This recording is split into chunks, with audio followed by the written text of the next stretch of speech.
Hello and welcome to day 18 of Movember 2024. In today's video we're going to be looking at brain tumours. So what is a brain tumour? A brain tumour is a mass or lump formed by an abnormal growth of cells in the brain. Brain tumours can cause problems if they press on the brain or grow into the brain tissue. Not all brain tumours are cancerous, malignant. Grades 1 and 2 are benign, or not cancerous, though they can come back and become malignant. Symptoms will depend on which area of the brain is affected by the tumour, as different areas of the brain control different activities. There are many different types of brain tumour, depending on which cells are affected. So what are the symptoms of a brain tumour?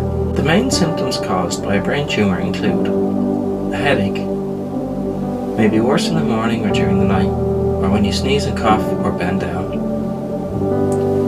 Loss of vision or problems of vision, such as blurred or double vision. Fits of seizures or blackouts.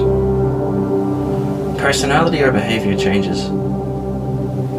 Changes in intellect or memory problems.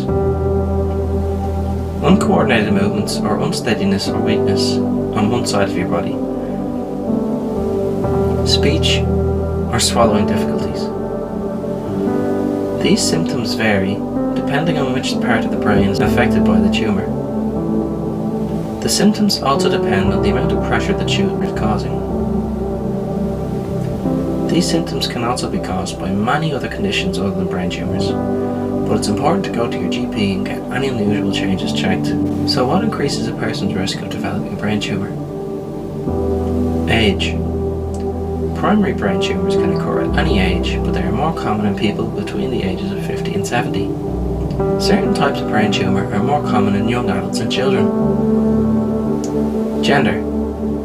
Men are more likely than women to develop most types of brain tumours. Genetic conditions. There are certain rare genetic conditions that have been linked to an increased risk of brain tumours. These include neurofibromatosis type 1 and type 2, tuberous sclerosis, Lee-Fraumeni syndrome, and von Hippel-Lindau disease. Turcot syndrome and Gorlin syndrome are also diseases that can cause this risk. If you have these conditions, it does not mean you will develop a brain tumour, but you have a slightly higher risk than someone without these conditions. However, if anyone in your family is worried about having a genetic risk linked to brain tumours, they should discuss this with their doctor. Exposure to radiation. Children, teenagers or young adults who have been exposed to radiotherapy in the past have an increased risk of developing a tumour on the treatment site. Weakened immune system. If your immune system is weak as a result of a HIV infection or a long-term treatment with immunosuppressants, you may be at greater risk of developing a rare type of tumour called primary or cerebral lymphoma. Now you may have seen earlier today that I tried the new format of video that was silent and it was just me writing on my phone and putting it up on the page.